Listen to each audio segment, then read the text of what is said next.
And then the last thing I'm going to mention for this section is the Winless watch. So it is today, it is currently February 18th. We've had almost 2 months of tennis action so far. You got to, and we got a lot of tournaments. We've had at least 6 weeks of tennis. We had 2 weeks before the Australian Open. We had the Australian Open, and then we've had 2 weeks since. So it's been 5 tournament weeks. Um, and there's some challengers mixed in as well. What players have not won a match yet is what we're going to be looking at. We're going to start with the men's side, and one of the players that has not won a match yet is Carlos Taberner.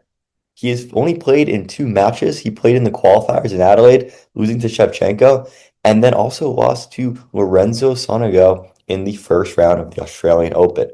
Our next winless player is going to be Christian Garin, already mentioned prior. He lost in qualifiers in Hong Kong to Michael Momoa. He lost in qualifiers in Auckland to Elliot Spitzeri.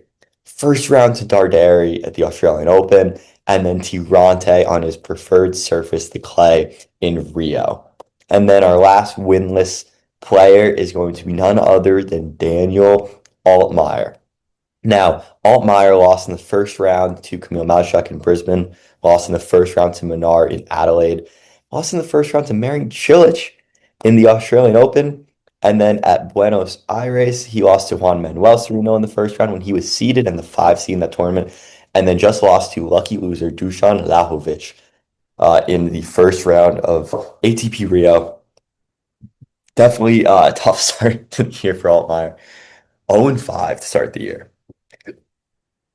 And then for the women's side, we have Lulu Sun. Was not able to get it done in the Australian Open, losing to Fruhvirtova in the first round, lost to Lin Zhu in the first round of the Manila 125 tournament, and then lost to Magdalene Net in the first round of Dubai. Then also we have Anna Blinkova, who lost to Sasnovich in Brisbane in the first round, had to qualify for Adelaide, but lost in the first round of qualifiers to Mina Hodzic, and then lost to Talia Gibson in the first round of the Australian Open, and last played at the at Ostrava in the first round, losing to Nikola Bartunkova. And then lastly, Arengo. She lost to McCartney Kessler in the first round of Brisbane, lost in the first round of Hobart to Ruzic. McCartney Kessler in the first round of the Australian Open. Tamara Korpach at Ostrava in the round of 16, where Arenga was the 2 seed in that tournament. And then Jinyu Wang in the first round of WTA Doha. So some tough start to the seasons for these 6 players as they all look for their first victory.